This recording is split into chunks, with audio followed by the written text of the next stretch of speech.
Hello and a warm welcome to the latest event at the World Bank Group IMF annual meetings. I'm Michelle Fleury, BBC Business correspondent, and I'm delighted to be your host over the next hour or so. The issue we are focusing on today couldn't be more important. The World Bank Group estimates that 100 million people could be pushed into extreme poverty because of the COVID-19 pandemic. All the progress we've made in education, healthcare, social protection is at risk. The need for action is urgent. This year has been like no other, affecting all of our lives personally and professionally, but it's the poorest and most vulnerable who face the greatest impact. So how is COVID-19 changing the way governments are protecting and investing in people? How have response measures planted the seeds for a more inclusive recovery? And how can we reimagine the delivery of essential services in response to the pandemic while building a more resilient recovery? That's what we want to explore over the next hour. We're going to be hearing about the current response, the challenges ahead, and we're going to begin to build a vision for a future that puts protecting and investing in people at the centre of national and global agendas. We have an incredible lineup of guests from around the world who can help us understand the challenges and the solutions. And before I introduce our guests, let me remind you of the many ways you can take part in this special event. We are, of course, streaming live in English, Spanish, French and Arabic on World Bank Live, where experts are already taking your questions on the live chat. And of course, you can join the conversation at any time just using the hashtag #InvestInPeople. That hashtag again, #InvestInPeople. But first, here's a look at what's coming up over the next hour.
Very impressive and a truly global lineup. And in the next hour, we'll be hearing from Turkey, Uruguay, India, South Africa, West Bank and Gaza, and Guinea.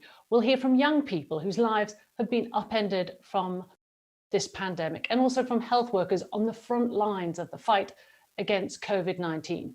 First, though, let's take a look at the challenges we are facing in human development.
As you saw, they're just some of the challenges being faced in human development. Now, think about this. More than 1 billion children are out of school. Health services are limited in many countries.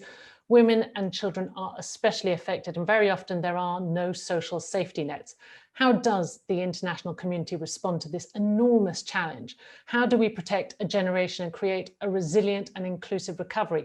To answer these important questions, I'm joined now by Mari Pangestu, the World Bank's Managing Director of Development Policy and Partnerships.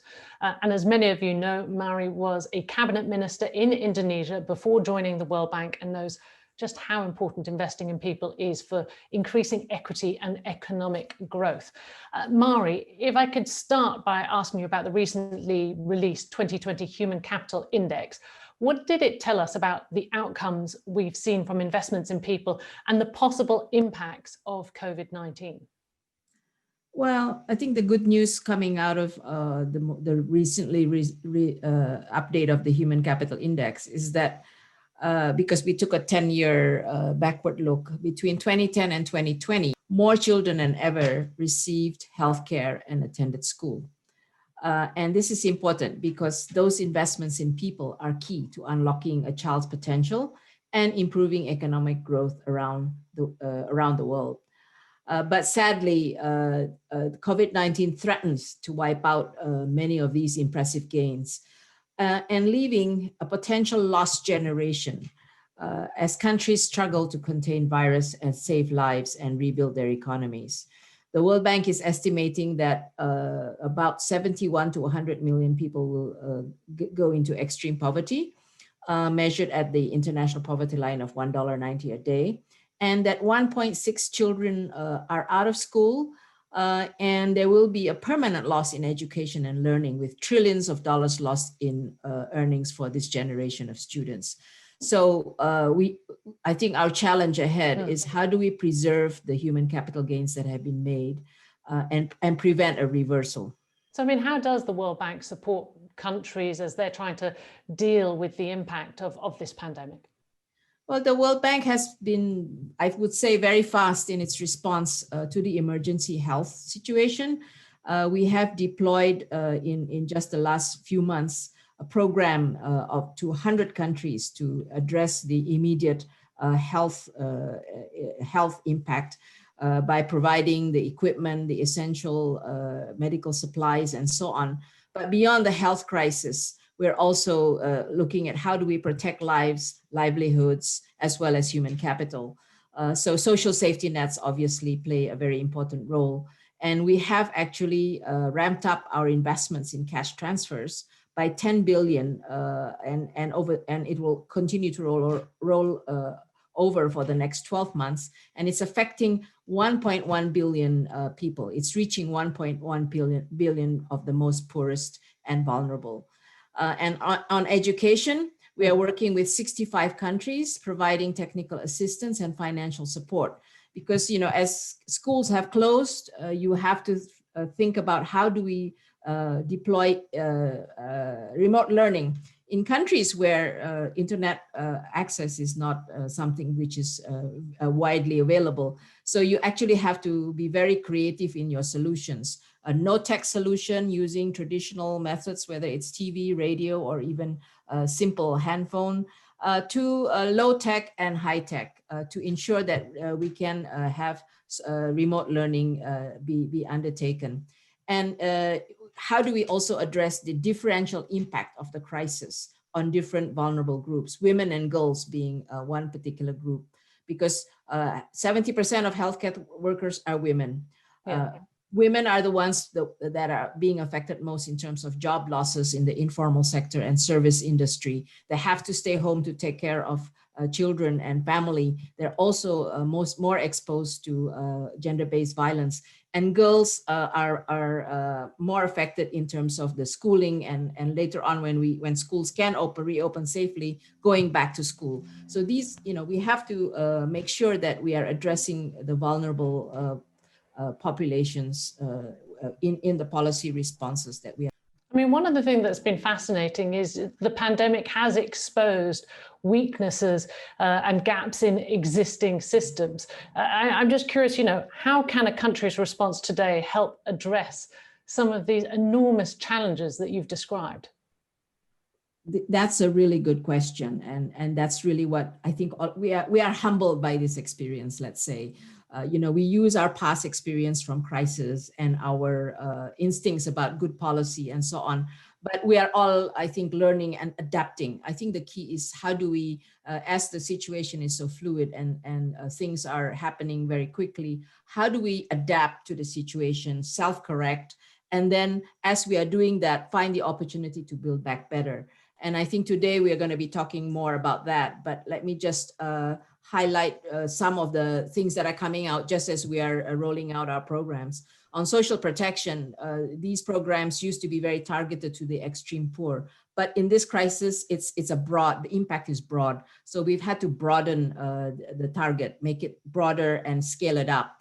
And how do you identify beneficiaries? This is part of the adaptation that was needed, the data that needs to be there. And then hopefully that data can be used to build back better systems. And then adapting it also to that. It's not just cash. Some people need food. Some people need jobs. Some people need livelihoods. And the youth need unemployment benefits. On education, remote learning, I mentioned how it's not just about the internet and online learning. How do we go back to the television and the transistor radio also to help remote learning and help learning at home? Because not everybody can go back to school. And even when you go back to school, how do you catch up the learning losses? There has to be learning at home. And then mobile banking for cash transfers. That's another innovation and creativity that's happening as we are working on the ground.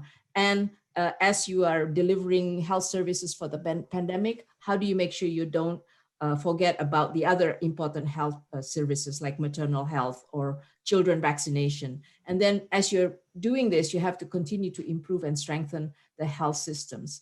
So this is kind of the learning on the ground. And we are really, I think it's all about adapting, adjusting, and building back better, building systems, data, and better delivery and monitoring of the services that we need to deliver. That's a good place to end on a positive note, an opportunity there to build back better. Yes. A big thank you to Mari Pangestu, the World Bank Group's Managing Director of Development Policy and Partnerships. Thank you, Michelle. I'm Luis Osorio Flores in Washington, D.C., and you're watching the World Bank IMF annual meetings. A big thank you to Mari Pangestu from the World Bank. And just to remind everybody that you can post your questions in the live chat. We'll be answering as many as your questions as possible in a special live event which takes place immediately after this in the World Bank Group's atrium in Washington, DC. And of course, you can always share your thoughts, your comments, just use the hashtag #InvestInPeople. Frontline workers around the world have become the heroes of this pandemic, risking their lives to protect ours. Let's take a moment to hear the challenges they face.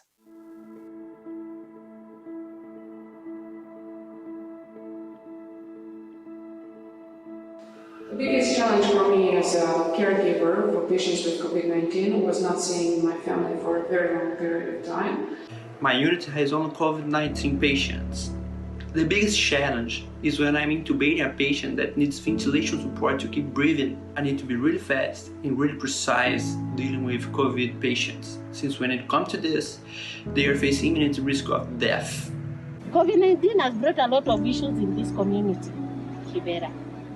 You can see the young girls became pregnant because they couldn't afford online learning. In the houses, there's a lot of gender-based violence because the parents were sacked out of their jobs. Nos offres, c'est essentiellement la planification familiale et la santé de la mère et de la reproduction. Mais depuis l'avènement du COVID-19 au Sénégal, on a eu pas mal d'obstacles pour continuer nos consultations. The biggest challenge for me this COVID-19 in my work has been the fact that our clients can't come through physically to our offices to access our mental health services. The biggest challenge is to keep the medical staff safe, strong, and motivated. I'm trying very hard to keep them safe from burnout syndrome. Several of my colleagues gotten sick, so we are trying to save patients, but we also need to protect ourselves. I'm responding to this challenge by taking the extreme precaution to the virus to avoid infecting ourselves and others. On the good side, COVID-19 has become a catalyst for the adoption of telemedicine. So we launched the first tele-guided do-it-yourself swab test And that reduces the spread of infection, improves the turnaround time of results, and reduces stigmatization. We have taken advantage of digital platforms and virtualized all our sessions and are now conducting our sessions online. We are racing to save lives while also ensuring the vaccine is safe and effective.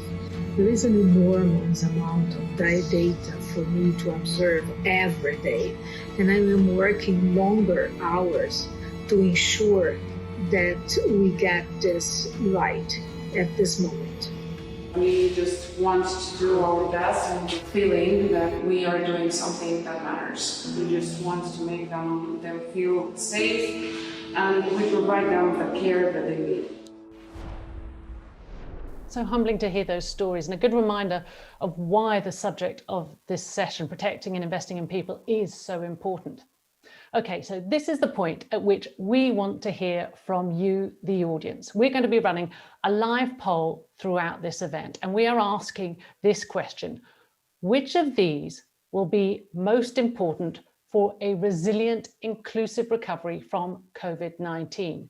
Is it A, delivering vaccines to the most vulnerable, B, safely reopening schools, C, providing cash to struggling families, or D, ensuring girls and women have equal access to jobs? Once again, the question is, which of these will be most important for a resilient, inclusive recovery from COVID-19? Is it A, delivering vaccines to the most vulnerable, B, safely reopening schools, C, providing cash to struggling families, or D, ensuring girls and women have equal access to jobs? Now, you can cast your vote on World Bank Live, and the final results will be revealed during the live show that follows right after this event, so do stay tuned. We'll also be putting your questions directly to the bank's top experts in that show. I'm Ms. Nina Hadjic in Sarajevo, Bosnia and Herzegovina, and you're watching the World Bank Group IMF annual meetings. If you've joined us just now, a big welcome. This event on protecting and investing in people is the third public event of the World Bank Group. But don't worry, if you've missed anything, you can watch all the previous events and check what's coming up on World Bank Live. Now, our next guest has made gender equity a focus of her work over the past decade and knows that empowering women and girls can bring transformational improvements in the health and prosperities of not just families, but also communities and societies. Her work has led her to focus increasingly on gender equity as a path to meaningful change. Melinda Gates is the co-chair of the Bill and Melinda Gates Foundation, and when I spoke to her earlier, I asked her how women and men were being affected differently by the pandemic. Well, we're seeing it show up in incredible ways. I mean, while we know that more men are dying from COVID, when you look at the statistics, it is affecting women deeply, because what happens, and we know this from good data from the Ebola pandemic, is you have these shadow pandemics. You have a shadow pandemic of domestic violence.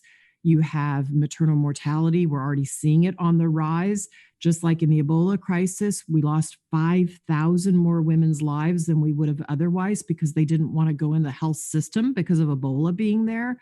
The forecast is that we'll lose an additional 115,000 women's lives from the shadow pandemic of maternal mortality and the health system not feeling safe for women. And as well, on the economic front, women are losing their jobs at twice the rate that men are. We know that they're not having as much access to the capital markets right now. And as well, we know that while they're losing their jobs, the burden of unpaid labor is going up because women are 2.5 times more likely to do the unpaid labor in their house. Now there's the labor of the children at home and caring for the elderly. So it is a huge disproportionate effect on women. So it sounds like it's the social environment as well as the health issue that's really behind this. Absolutely. And I think one thing people don't sometimes realize also is when we think of who are our healthcare workers in countries, 70% of those are women.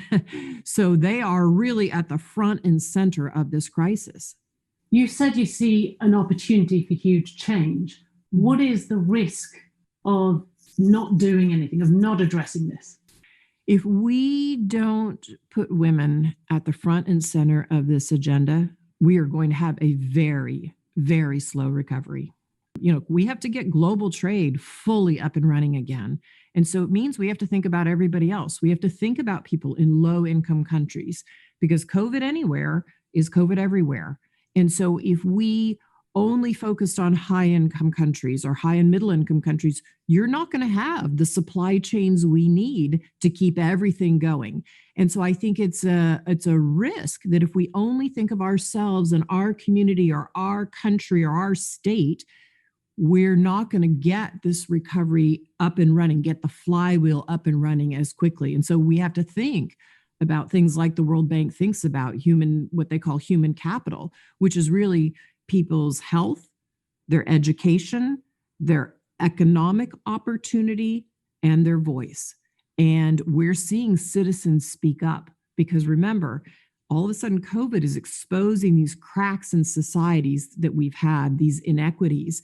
And so you're seeing the road to recovery is going to be very slow if we don't get those 4 things up and running well. Melinda Gates, thank you so much for your time, and lots to think about there. Thank you, Michelle. Glad we could speak. Melinda Gates there speaking to me earlier. A quick mention of another opportunity to engage. As you know, a resilient recovery is the theme of these meetings, and we're asking you to send us photos of what resilience means to you. We're adding these pictures to a virtual mosaic, and you can see how that's shaping up and upload your own pictures on our website. Now, we know that young people have been especially affected by the COVID-19 pandemic. They miss out on school or university, face unemployment, have to support family members, and encounter gender violence or depression. Let's hear from young people around the world about their experiences, their fears, and also their hopes.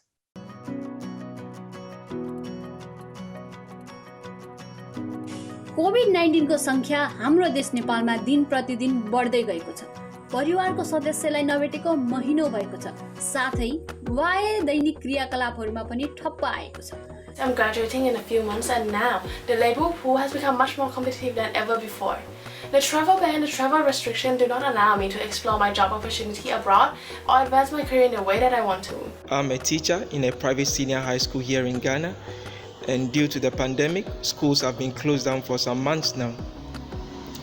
But unfortunately, unlike the government sector, most private schools have been unable to pay their staff since then.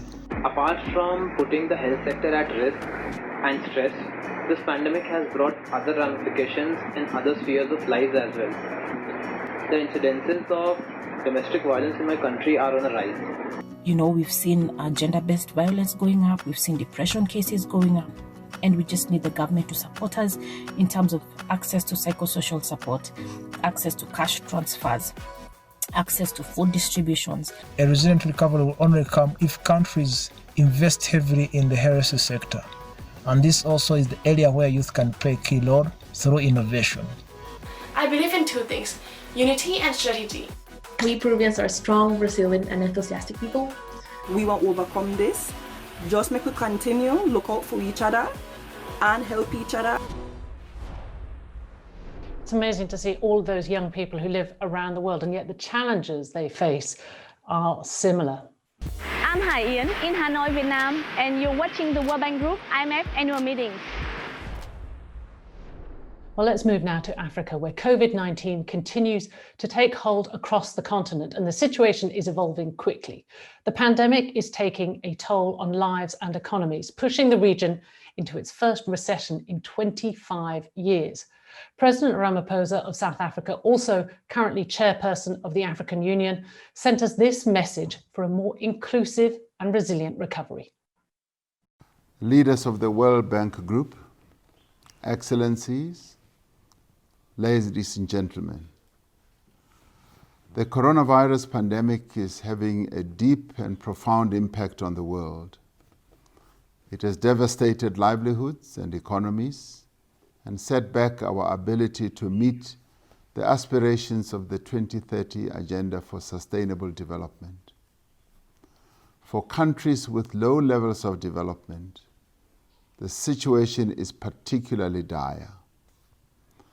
As the African continent, our response to the pandemic has been both strategic and collaborative. Our strategy in dealing with COVID-19 has been based on 4 pillars. The first has been in developing a continental response to the virus.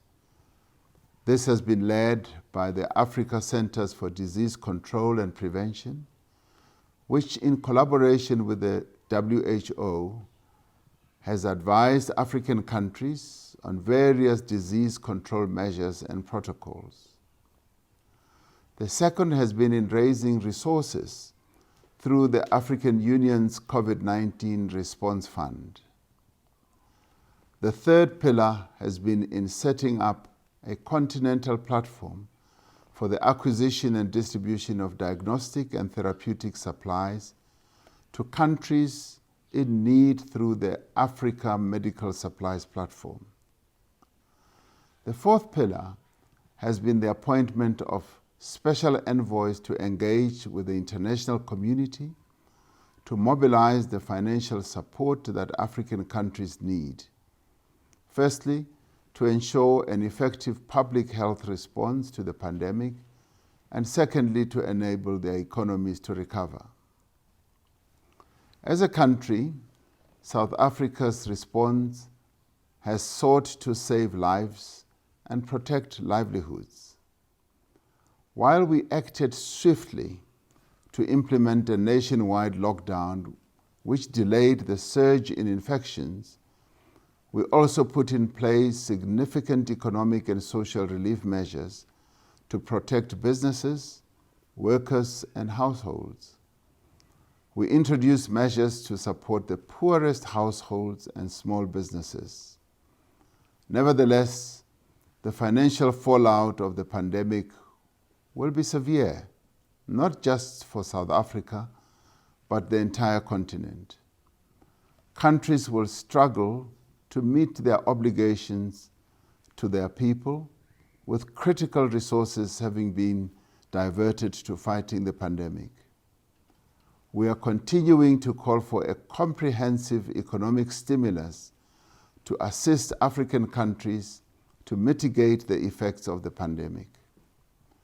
We're encouraged by moves by the international financial institutions to provide relief to indebted countries and reiterate our call for a moratorium on interest and debt repayments by stricken countries.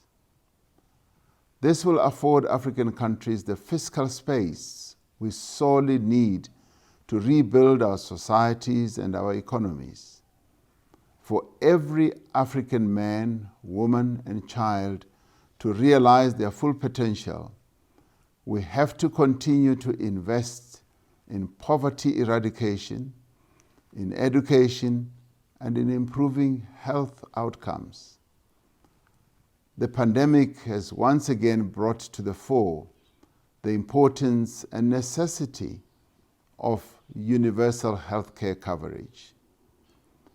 We have to turn this period of crisis into one of opportunity to build resilient economies on the African continent. We have to support the development of small businesses across the entire continent. We have to take advantage of the dramatic changes the pandemic has brought to the world of work by equipping our people with the necessary tools and skills to take up occupations in a technology-driven economy. We want to attract higher levels of investment in our natural resources sector, in renewable energies, and in agriculture. It is our intention to increase and not decrease social spending to narrow the deep inequalities that exist in our respective countries. It is only through solidarity that we will be best able to seize the opportunity presented by this pandemic to bring greater economic security to the people of Africa, to revitalize the continent's economies, and to deliver equal opportunity for all, so that No one is left behind. We're going to focus now on the experience of individual countries to hear how they have responded to the pandemic. Have previous investments in health, education and social services helped with their current response to COVID-19? And how are they building a more inclusive and resilient recovery? Let's begin with someone who has been working at the grassroots with the poorest and most vulnerable people in India and who knows the importance of health coverage and social protection. Mirai Chatterjee is the Director of Social Security at the Self-Employed Women's Association in India, also known as SEWA. When I spoke to her earlier, I started by asking her how governments can best protect the most vulnerable, especially women and children.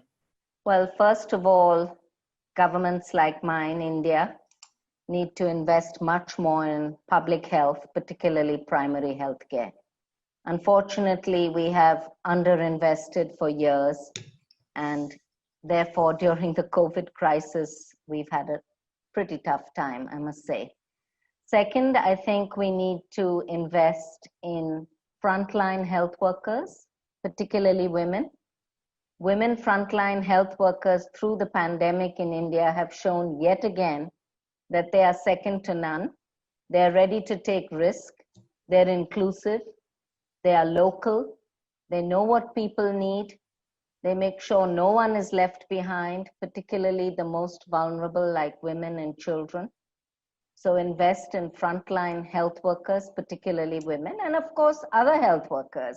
We need many more nurses. We need doctors, particularly in the far-flung states of our country, like the Northeast, or like Central India and Eastern India, which are traditionally underserved. And the third is infrastructure. And by that, I don't mean just buildings. Of course, in some places we'll need buildings, but we need equipment, we need supplies, we need medicines, particularly as per WHO's essential drug list. So those are some of the things that I think we need immediately. We need to invest now and not wait for the next pandemic. Well, the informal women workers who I work with in India, I think first and foremost, the hurdle is to even understand the public health system, to have the information about what their services are, what are their entitlements, where to go, whom to approach, how to approach. These things are not known and are not immediately obvious to women at the grassroots level. And that's where the power of collectives comes in. Because individually, it's very hard for her to access these services and entitlements. But when she is in her collective with her sisters, like cooperatives, unions, self-help groups, local groups, then she finds the strength to not only get the information, but to navigate the system and actually get access to those services and entitlements. And furthermore, once she is in a collective, it's also easier for the public health system, for the local health authorities to link up with her and her collective. So it's a win-win situation. It's a partnership that develops to make sure that these services and entitlements actually reach the last mile.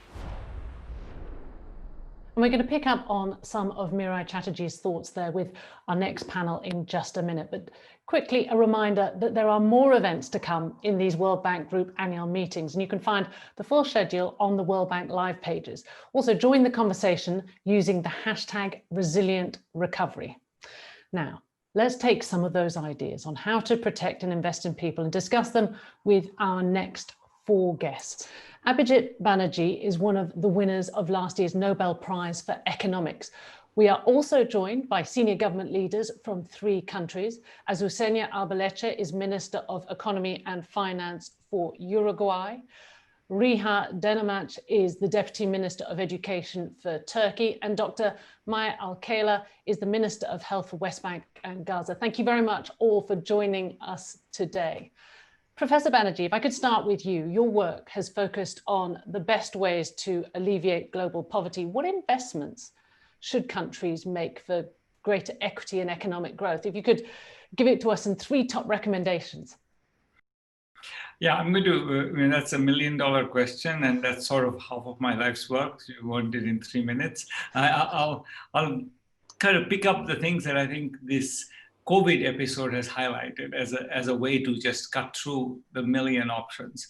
I think one of the things is in terms of education, what is highlighted is how much of the potential for online education is unexploited. I think that's probably the thing that we've seen little pieces of research. We did research 20 years ago, in fact, showing that computers can be very useful, but I think that research has sort of been slower than I would have thought. So I think it's one what we see very much is that there is an enormous capacity for scale there. That there are great courses, and the great courses are available, often free, but somehow the link between those courses and the children in rural Malawi are not happening, and that's a tragedy, because in some ways they are A, deprived from school, B, these courses that are available are not getting to them. And I think this course is so great that we should think of ways of making them available even when school can reopen. I think that's one of the issues this is absolutely clearly highlighted. In health, I would say what I see as being one of the issues that I just had no sense of how important it could turn out to be is this. With COVID, really, the treatment has evolved. The new protocols are better, but this happened pretty quickly. What hasn't yet been figured out is the public service messaging, the health messaging. I think one thing that's really critical in this is just doing a few things make a very big difference. And I think that there's lots of experimental evidence, the kind of experimental work we do, suggesting that, for example, when you remind people that the US government is led by President Trump, who often says one thing and then changes his mind or says something different, they stop trusting what the Center for Disease Control says to them. They start ignoring messages. And more generally, there's probably too many messages. In West Bengal, where we collected data, people were getting 2 messages a day, but they weren't following them. And we have to find ways to get the message through to be more concrete. Finally, on social protection, I think this is completely clear that we need mechanisms of social protection that don't depend on dealing with people where they are, but where they're from, but where they are. They need to deal with people where they are. Migrants need to be able to access it. And more generally, the social protection system needs to be flexible to say that in this area, we have a particularly big disaster, let's send some money there. So I think that just that building in an infrastructure that's both flexible and tied to an individual, and at the same time sort of creating a financial base for it so that you have money that you can then allocate to people, rather than saying, well, now we don't have money because we have a disaster going on. I think all of that needs to be thought through in this context. Mr. Banji, lots to sort of take in there. We're going to talk about the education portion of that coming up a bit later, but I want to talk to Ms. Minister Arbeleche and to hear about Uruguay, whether you have followed some of these recommendations around health, around social protections, because Uruguay does seem to have handled the pandemic well.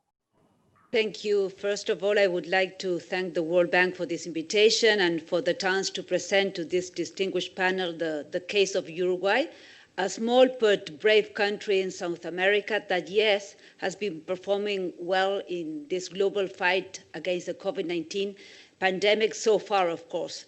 Still, we have enormous challenges ahead.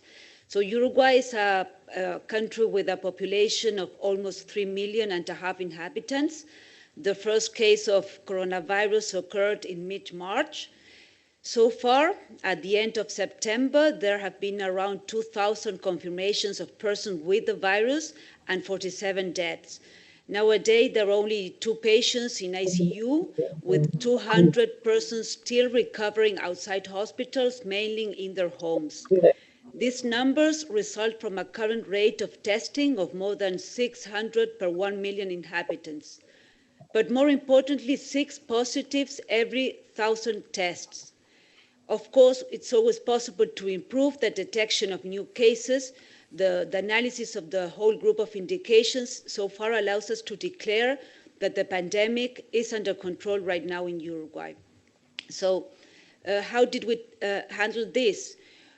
First of all, we assured that all the resources needed to attend the health emergency would be available, and we delivered.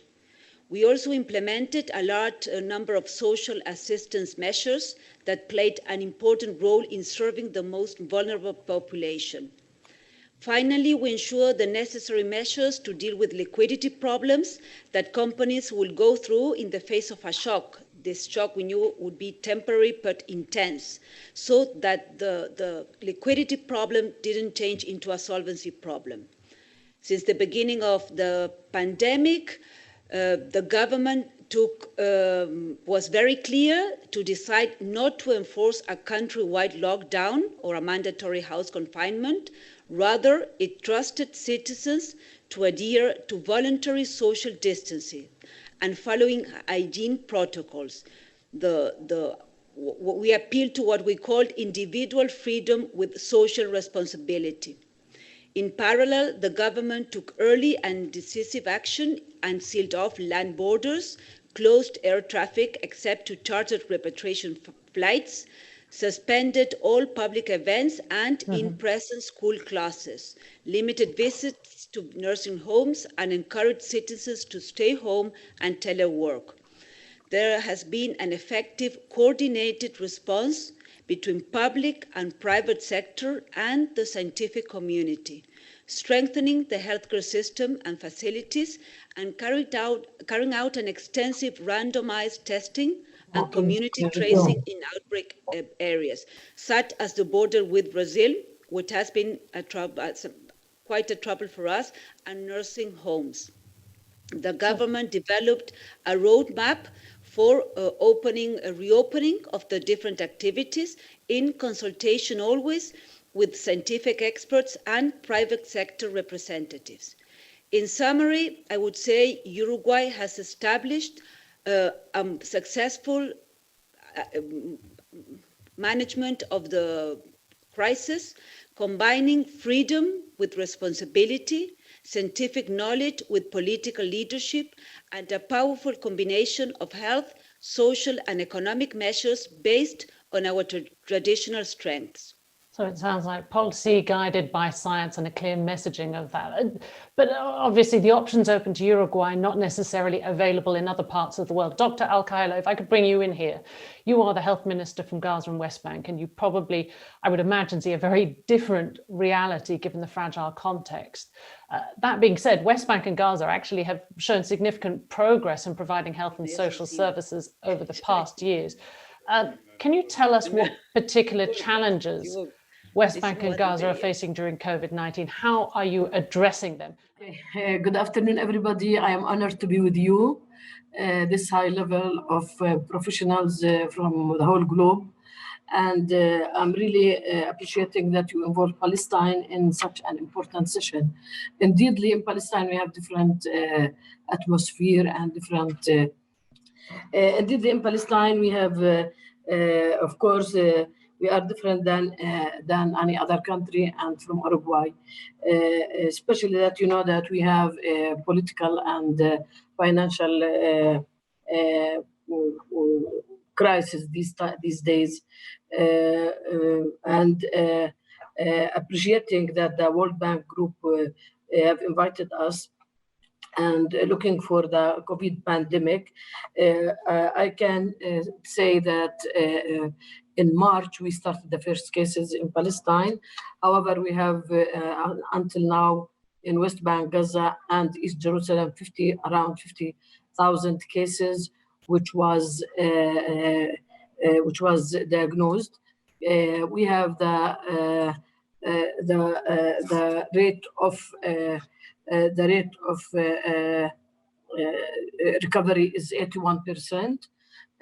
And the rate of hospitality is around 5%. ICU cases only 1%. Those who are using ventilators, I mean. But we have lots of challenges.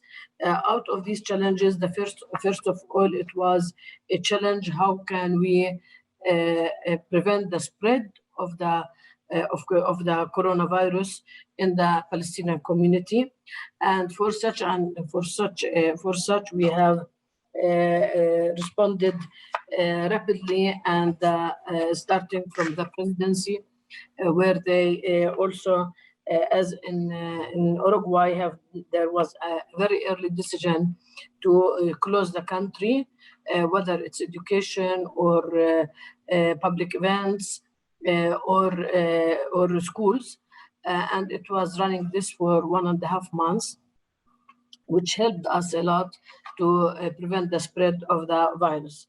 However, we have a challenge of the surveillance system because it was a real challenge to go ahead with our policies.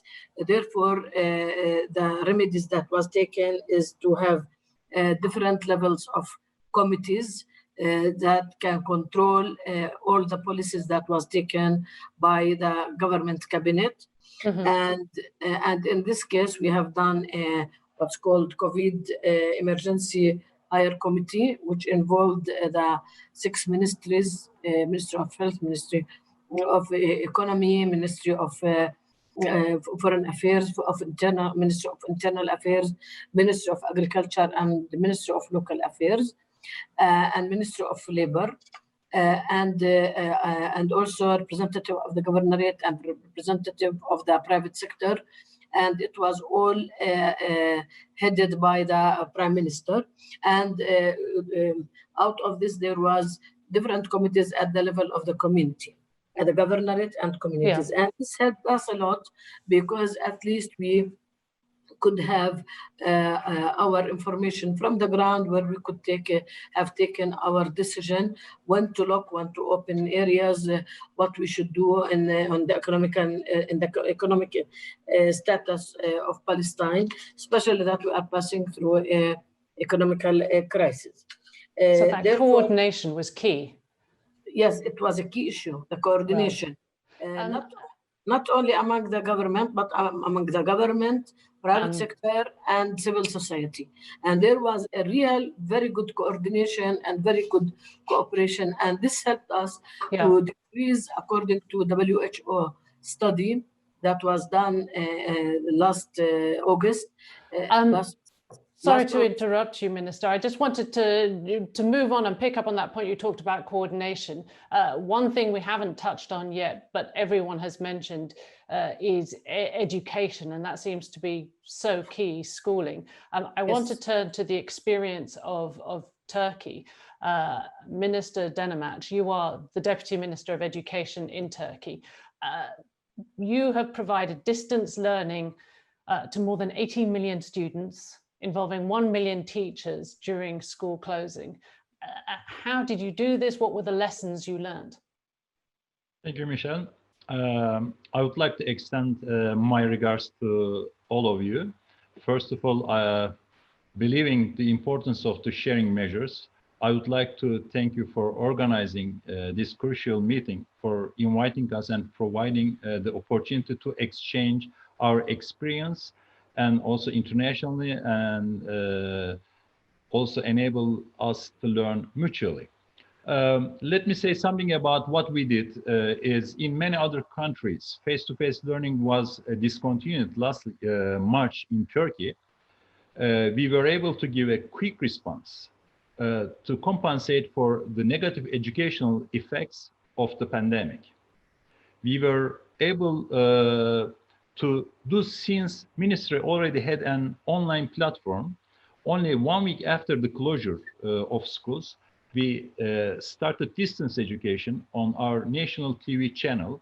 The Ministry also provided online education for primary and secondary students, secondary education students, and Education Information Network, which we call EBA, our online learning platform.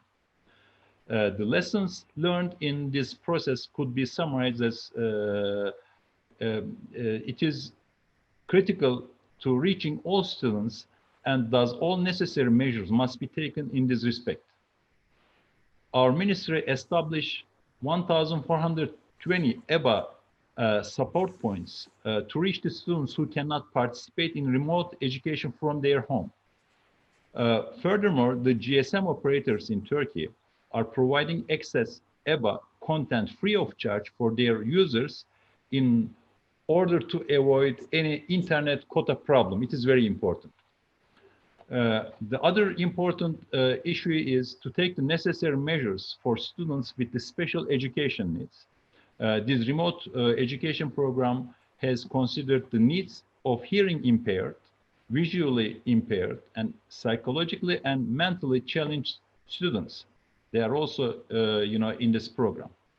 When an online platform is created, training must be designed for the use of all stakeholders, including the teachers, students, and parents. Parents also very important for distance education, especially in this age era.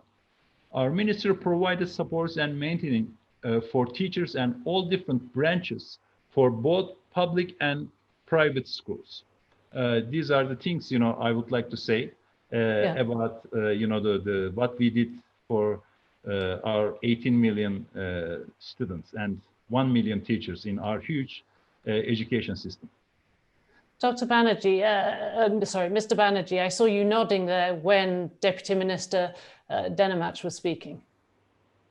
Yeah, I mean, I actually all of the ministers, in a sense, echoed, I think, a similar point, which is that you have to think in scale and think through coordination, and that's always, I think the challenge in any of these things is,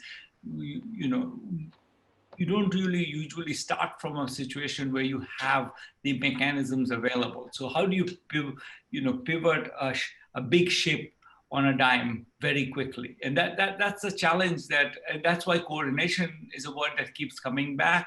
But also, I think this idea of actually having expertise. I think that's what many countries just don't have the expertise on the ground to do the kinds of things you described. They've been flailing. And in many ways, I think that one thing this brings out, I would say this episode brings out, is the need for us to share these learnings. What did you do? Why did it work? I think this conversation that we're having is crucial in the sense that it's the central piece of what we'll take away from this episode is, how do we do things better? And I think that the learning from all the ministers' speeches were very useful for me.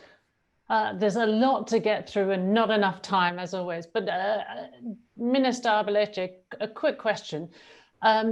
You are the only finance minister here with us today. How do you convince, we heard from Dr. Al-Khaila, they're talking about departments working together.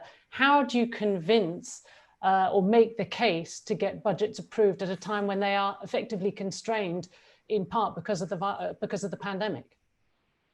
I think that this question has been answered by my colleagues, by the different ministers. As we said, the coordination amongst the different ministers, health minister, labor, social development, education in Uruguay, as in the countries in West Bank and Gaza, in Turkey that we have just heard, have been crucial.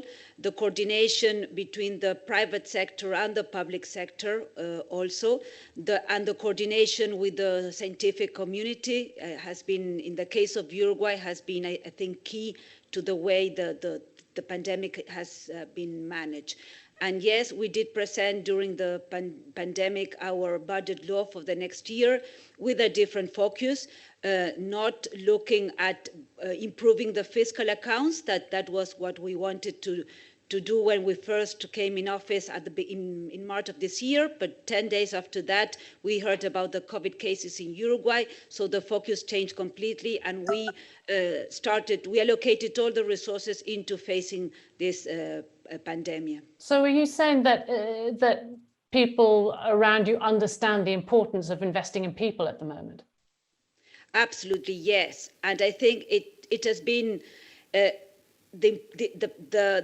crisis, the pandemic has helped us to present the budget law for the next 5 years with a different focus, so that what it's important is the person are not what the money we spent or how nice our policies are. It's the results that matter, and it's the patient, the student, people having a better house that matters, and not the money we spend and what we do. It's what we achieve and the impact we have in our people. I think that in that way, the crisis has helped to shift into this new way of looking at the budget. Very briefly, to Deputy Minister Demirnac, what is the key thing when you look at investing in people? Well, our aim in all these areas in investment, make sure students at the K-12, including those with special education needs, have access to a quality and inclusive education. Some of the concrete steps we planned could be one is, this academic year, and we would like to plan to shut 1,719 in total, and also the largest distance education vocational development program in the history of Turkey. Education has been initiated. We did that things, and hybrid education system will be carried out. The theoretical part of the vocational courses will take place through online education, while practical courses will be at school. This is the new thing we are going to do in the future, and we are going to do right now. And Dr. Al-Khaila, a similar question to you. I mean, you have created a social safety net. How do you continue to do that going forward? Actually, we need to continue having a social solidarity among the Palestinians, and therefore social security, and in between brackets, because this is one of the major issues that can help us, especially in a status where Palestine is living an economical crisis due to the revenues that Israel is confiscating, as everybody knows. Therefore, very little money we have been generating from the Palestinian society because of the closures and the economical lockdown of in the last few months, and it's slowing down also in these months. Therefore, there was.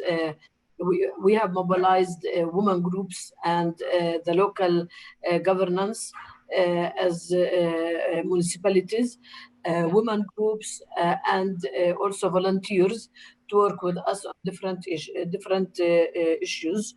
First of all, on health education, on giving social support, whether it is in-kind donation or it is on other levels.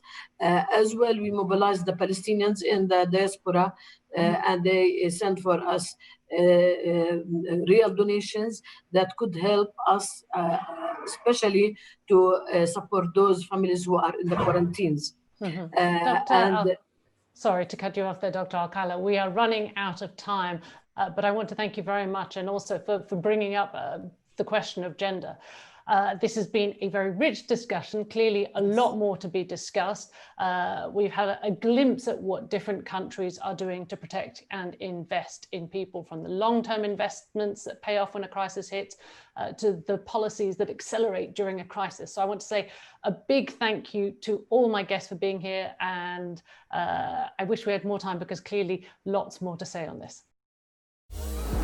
I'm Tom Perry in Sydney, Australia, and you're watching the World Bank Group IMF annual meetings. I'm Michelle Fleury, and if you have just joined us, don't worry, there is still plenty to come. And there are also lots of ways to join this conversation. We'll be answering your questions live straight after this event, where we will also reveal the results of our poll. Now, a reminder, in case you missed it, we are asking which of these will be most important for a resilient, inclusive recovery from COVID-19?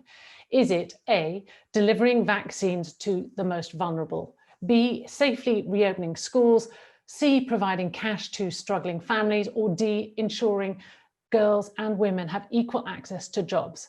And you can cast your vote on the World Bank live page. So go there now, cast that vote. Now, fair and equitable access to a reliable vaccine for everyone everywhere will be an important step along any road to recovery from this pandemic. Fortunately, prospects for vaccine development are bright, with significant resources invested in research and development. But what about the manufacturing and distribution of a vaccine once available? That's something that my next two guests are very much involved in. Mohamed Akuji is the CEO of Imperial Logistics in South Africa, a Pan-African company, and Narendra Dev Mantena is the CEO of Biological E in India. Mr. Mantena, if I could start with you. Biological E is a family business that manufactures vaccine. Now, we know there is going to be huge demand for a vaccine against COVID-19, billions of doses required to ensure everyone can get vaccinated. What are local pharma companies like yours doing to prepare for the mass production once a vaccine is developed? What is needed to help companies do this? No, thank you, Michelle. I think we need to distinguish between pharma companies and vaccine companies. I think while pharma companies may have the capability, they cannot just turn on vaccine manufacturing on a dime. So it is likely that the vaccine manufacturers are going to make the difference initially. So it gives some time for the pharma companies to be able to ramp up and learn the skills. So as a company, and we've been making vaccines for nearly 50 years, specifically for COVID, as early as February and March, we offered two types of partnerships. One was starting engaging with the Gates Foundation as well as academia to develop a vaccine portfolio of our own, as well as enter into partnerships where we can offer our manufacturing services to other countries who are developing. I think that, given our reputation and our expertise, we were fortunate enough to attract companies such as Johnson & Johnson, where we're offering manufacturing services to them. And I think we're also quite pleased with the development of the portfolio that we have endeavored on our own. And we have our own vaccine going into clinic next week or so. Now, from capacity perspective, with the support of IFC, we've been investing in capacities from 2017 onwards. Vaccine manufacturing capacities are time-consuming and capital-intensive.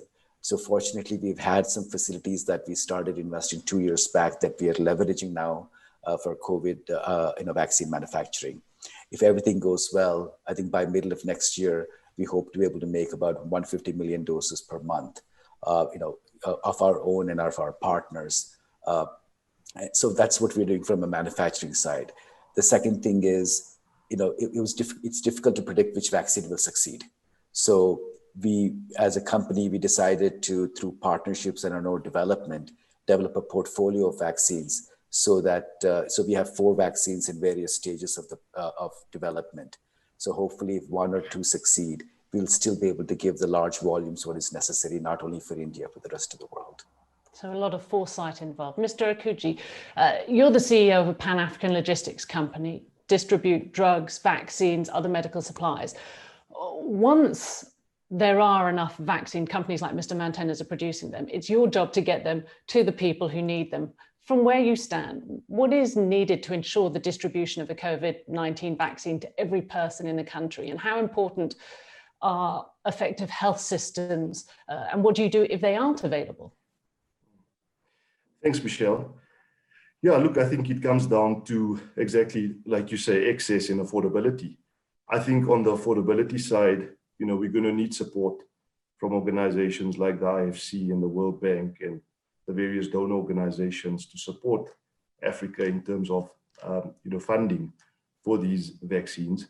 And then access is something that we have to deal with on a daily basis. I don't believe the public healthcare sector has got enough capacity in many of the countries on the continent to deal with it. So public-private partnerships is going to be the way to go. We currently do a lot of that as Imperial with governments in South Africa and across sub-Saharan Africa, where we handle the distribution of vaccines and medical supplies into remote areas. One of the things we're also going to have to do is become innovative.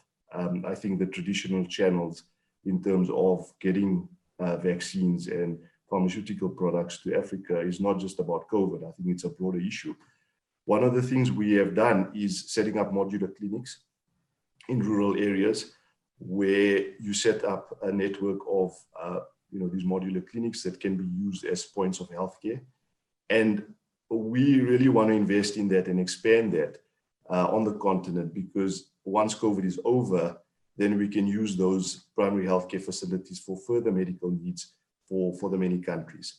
So that's some of the things that we will start doing is in terms of improving access by using these modular clinics, which work quite well in South Africa. We've got about 80 of these clinics that operate across South Africa. We want to expand that into the rest of the continent and use those as points of distribution for vaccines and any other medical supplies. I mean, are there any specific challenges of getting those modular clinics up and running? Not really. It's quite a simple process. It's basically a clinic in a box. So it virtually can fit in a container, and you can get it to any area and basically build it up or assemble it. And like I say, once that clinic is been built, it can be used for primary health care, for other type of medical supplies, not only for vaccines for COVID. It's kind of like the home improvement DIY, but brought to the medical field. Absolutely. Mr. Mantena, I want to go back to a point Mr. Akuji was just talking there about the need for private and public partnerships. He also talked about help from the IFC. If you can expand on that a bit more, how can we develop more local capacity for the future, including when other crises hit and other vaccines are needed? And then the second part to that question is, what do you do if the problem doesn't apply to developed countries? Does that sort of make it harder? I think this is a very tricky thing in the sense that, so if you're preparing infrastructure for the pandemic, naturally it should not be used in such a manner such that you can just repurpose it, and that's a challenge. So, for instance, we supply about 700 million doses to 1 billion doses of vaccine on a regular basis, and these are key vaccines for pediatric immunization around the world. So we do have the capacity to make 1 billion. Once a pandemic hits, we can't stop the routine vaccination such that we can repurpose it. So what does that mean? That means we have to have excess capacity sitting idle, waiting for a pandemic. And that requires significant investments and significant foresight from governments and world bodies to be able to invest in idle capacities and fund these idle capacities. The advanced countries are doing it, such as US and Europe have that, and they can afford that. And I'm afraid this is something that's not available in the developing countries, either by the governments or the private sector. From a private sector, it's not feasible to have capacities that are making losses either. So I think that's a bit of a challenge that nobody's been able to solve of having capacities that are ready for outbreaks. The second question is for diseases that are neglected, so to speak. I think that ecosystem has been quite good. There are a lot of NGOs, a lot of grants available for development of these vaccines, albeit maybe not as much as some people would want. But I think that ecosystem of targeting neglected diseases is better than preparing infrastructure for pandemics and outbreaks. And Mr. Akaji, a final question for you. I wanted to know, what are some innovative approaches? You described one, but I mean, how do you bring healthcare and vaccines to populations hard to reach? I'm thinking of slums in remote areas. Are there any other innovative approaches that you're looking at? Yeah, so we are a big distributor of pharmaceutical products across the continent. We get to over 50,000 points of sale across the continent. Just to give you a sense, we deliver about 43 million patient packs a month, through that distribution channel. And we can use that private sector channel as points of distribution. These are pharmacies and informal traders as well. The challenge with vaccines will be the cold chain integrity of the product, because it needs to be temperature controlled. And there we have got control tower technology, and we have started using that in our business to be able to monitor and make sure that those vaccines or whatever pharmaceutical products that need temperature control gets monitored in giving you supply chain visibility and integrity. So using those, many thousands of points of sale across the continent as points of, getting the vaccines to people could be used, because we go to those points of sale. We're delivering pharmaceutical products 2-3 times a week into that network. So, one way is the modular clinics I described. The other way is to use the private sector in the informal space as points of distribution. It may require some investment, in terms of ensuring that those vaccines are temperature controlled in those points of sale. But you could effectively use those networks as well as a way to get vaccines quickly to the people. Thank you so much. I'm glad you brought up the temperature control, because I think that is one issue people have been talking a lot about. I know one of the vaccines, there is talk it has to be stored very cold. Many thanks to both of you for some excellent insight into what's needed to ensure that everyone has fair and equal access to COVID-19 vaccines. Now, the bank's private sector arm, the IFC, is very much involved in supporting these efforts, and you can use the hashtag IFCHelp if you want to add your thoughts on this subject. Now, stay tuned for a special musical treat. Investing in women and girls is at the heart of the World Bank Group's work on human capital. And Bolio's Art is a hip-hop group from Guinea. This special song, Avec Elle, or With Her, is their anthem for the empowerment of women in Africa. Let's hear it.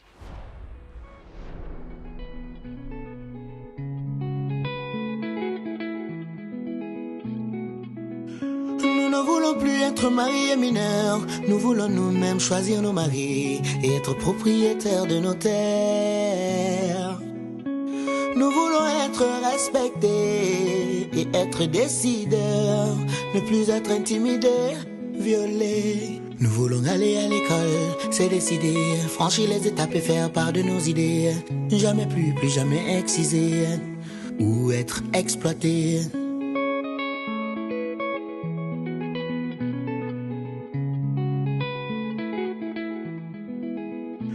Nous voulons aller à l'école, c'est décidé, franchir les étapes et faire part de nos idées.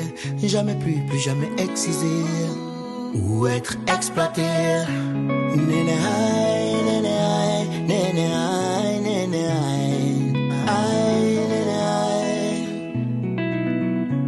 Nene aïe, nene aïe, nene aïe, nene aïe, aïe, nene aïe.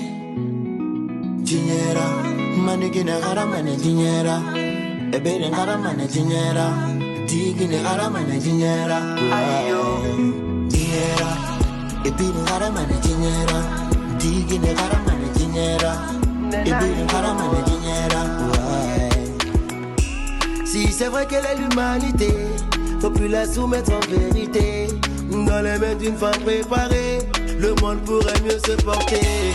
Éducation pour nos filles, égalité pour nos femmes, halte aux violences conjugales, mutilation génitale. Sumni, janneng, finera ou bébé.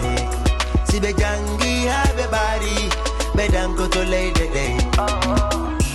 Nene hai, nene hai, nene hai, nene hai, hai, nene hai, nene hai.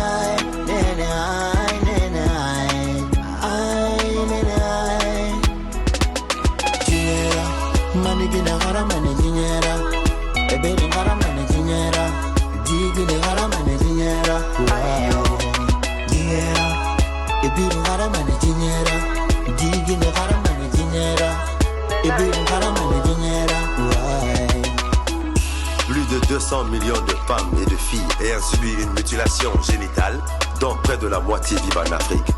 Elles sont victimes de mariages forcés, de viols et d'exploitation. Une fille sur 10 est scolarisée. Tous avec elle, on dit non. Fondation Abdoumbaye.